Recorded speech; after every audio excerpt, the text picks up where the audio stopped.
Magandang araw po mga ka-senior. Ako po muli si Manong Joe Saldariaga at welcome uli sa Senior Hour. Ngayong episode, pag-uusapan po natin ang isang makabuluhang at magandang balita para sa ating mga senior citizens. Kamakailan lang ay pinirmahan ang isang Memorandum of Agreement sa pagitan ng Department of Tourism at ng National Commission of Senior Citizens. Ang MOA na ito ay nakatuon sa livelihood development para sa mga seniors, isang napapanahong hakbang lalo na't marami sa atin, ako rin po ay senior, ang gustong magtuloy-tuloy sa pagtatrabaho at magkaroon ng pagkakakitaan. Hindi lang para makatulong sa pamilya, kundi higit sa lahat para matulungan ang ating mga sarili bilang mga senior citizens. Para pag-usapan ito ng mas malalim, makakasama po muli natin sa pangalawang pagkakataon si Dr. Mary Jean Loreche, ang Officer in Charge ng Commission Member ng NCSC. Dr. Loreche, magandang araw po sa inyo. Magandang hapon po sa inyo, Manong Joe, at salamat naman at ako ay naanyayahang muli. Thank you for having us again. Ang unang tanong ko ho, pwede po bang ipaliwanag sa mga ka-seniors, ano po ba ang ibig sabihin ng MOA na pinirmahan po ninyo at ng DOT? Ito po, Manong Joe, has been parang a progressive meeting and discussion with the Department of Tourism. Nung ako po ay naupo bilang isang commissioner po noong October 2023, isa po sa ating nakita kagad na kailangan palang maging active muli ang ating mga seniors. So ako po ay nakipagpulong kay Secretary Frasco as early as February of 2024. At yan po ay aming pinag-usapan, paano kaya pwedeng magkaroon ng tulungan at ugnayan ang Department of Tourism at ang NCSC. At ito nga po ay naging makasaysayan at tayo ay nagkaroon na ng Memorandum of Understanding nitong May 21, 2025, no? At ang nilalaman po nito ay ang sa kasunduan na yan ay ang magtutulungan ang NCSC at ang DOT sa pamamagitan ng una, maghahanap ang DOT ng mga areas that are tourism rich destination areas na pwedeng angkop sa ating mga nakatatanda, at ang NCSC naman ay tutulong din maghagilap ng ating mga aplikante na gusto pang magtrabaho. At kailangan ang training ay kailangang i-conduct ng ating Department of Tourism dahil may kakayahan sila niyan. At tayo naman sa NCSC sa pamamagitan ng ating mga community-based care centers or SC3C na nandyan nakalagay naman sa iba't ibang lugar, although these are just piloted pa in certain areas, ay magiging una nating mga kumbaga template or pilot areas. Gandang balita pala ito para sa mga ka-seniors na tulad ko. Dr. Loreche, paano ba yung integration nito? Yung integration ng turismo sa livelihood opportunities naman ng mga seniors? Napakaganda niyan, Manong Joe, kasi kung titingnan natin, yung ating mga seniors dapat ay bigyan ng opportunity magtrabaho.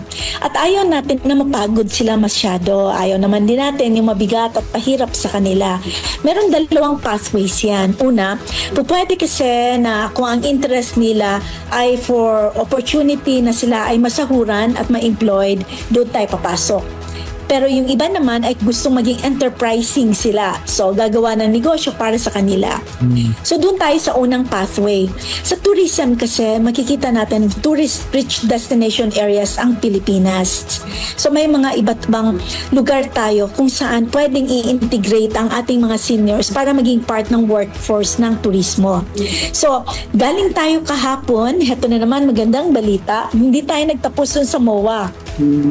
Nagkaroon tayo ng technical working group kasi mahalaga yun na magkaroon ng pagsusuri together ang DOT at ang NCSC. Ano-ano ba ang mga interest ng nakatatanda?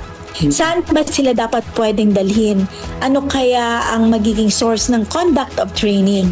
So kahapon, meron tayong technical working group na naman. So hinati na naman natin ano ang magiging papel ng DOT at ng NCSC. We have identified 2 areas as a pilot. Mauuna tayo sa Intramuros.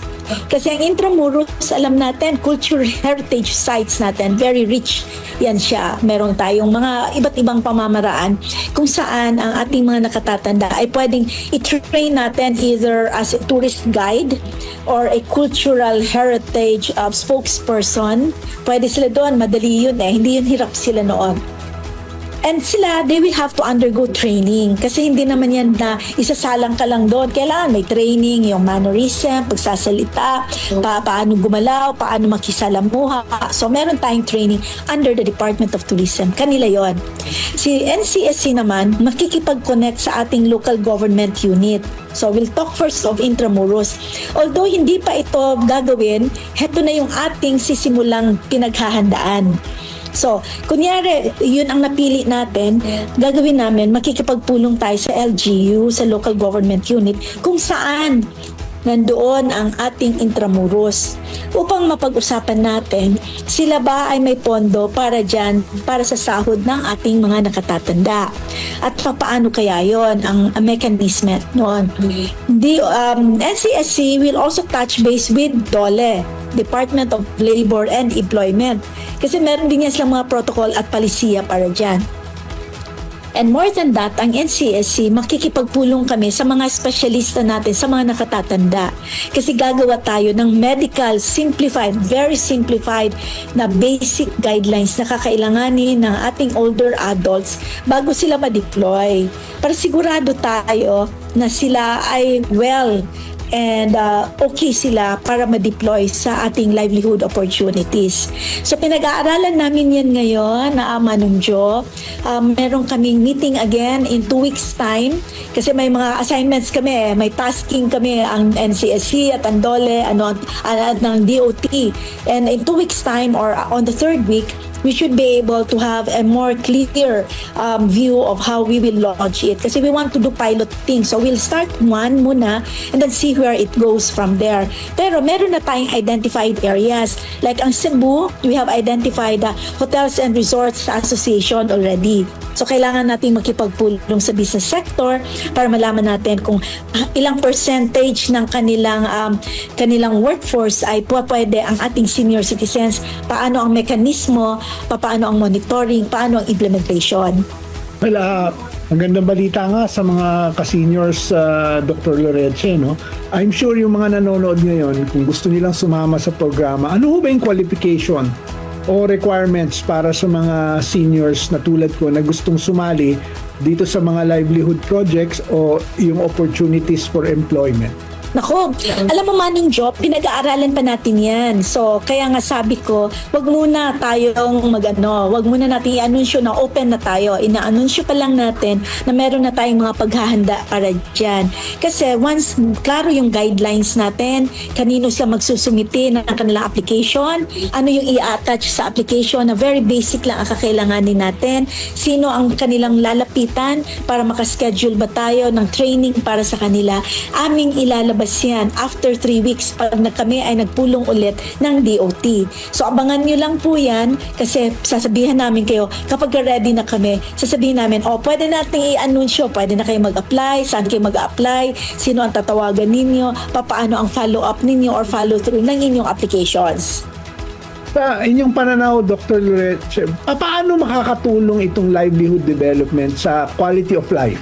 Alam mo, bilang isang manggagamot, as a medical doctor, alam natin na ang livelihood is just an outlet for 3 things. Number 1, it benefits you in a way that kapag ka feel good ikaw, that releases the good hormones, the endorphins, makes you happy.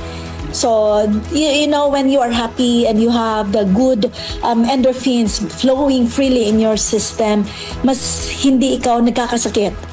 No, kasi the immune system is boosted by that, and studies have repeatedly shown us stress, boredom, depression, anxiety can actually facilitate or napapadali yung your illnesses kung meron ikaw mga sakit, and it can also cause other diseases, no, dahil part yan ng cycle ng ating mga whatever biochemical reactions we have in our system. So feel good.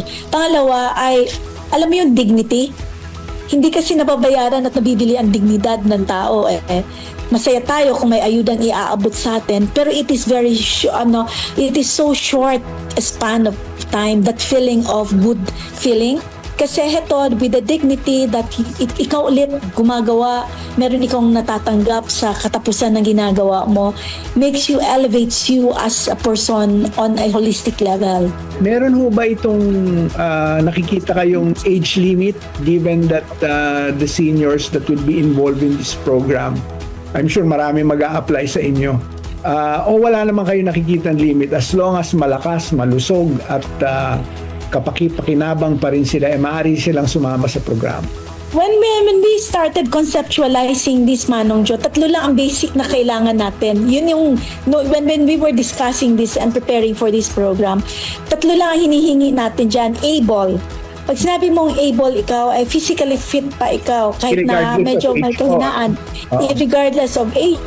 Kasi able ka capable. Ibig sabihin, kayang-kaya mo pang gawin yung kung ano yung bagay na gusto mong gawin. At pangatlo ay kailangan willing. Kasi kailangan may willingness from yourself na gusto mo talagang ma-involve at magkaroon ng opportunity. Maraming salamat, Dr. Loreche, sa inyong mahalagang paliwanag at sa dedikasyon ng NCSC sa pag-angat ng buhay naming mga seniors. Mga ka-senior, magandang balita po ito, oportunidad po natin na magkaroon ng pagkakitaan habang pinapangalagaan natin ang ating kalusugan at ang isip. Suportahan natin ang mga programang gaya nito upang patuloy tayong maging produktibo at masigla.